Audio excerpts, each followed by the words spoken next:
Ako ba magbabasa or kayo? Ako na lang. Okay. Tignan natin.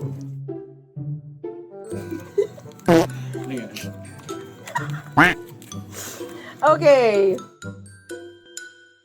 Make the funniest face you can in 3 seconds. Totoo ba? Bored ka ha? Bored ka dun sa nauna. Parang boring ito, te. Parang gusto ko pang bumuno ng kita. Make the funniest face you can in 3 seconds. 1, 2, 3. Sakit mo ito. Lumabas na nga kayo! Nakaprograma ako!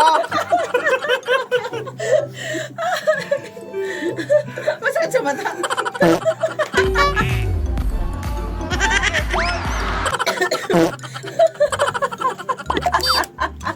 Okay. Wala na untan, ha?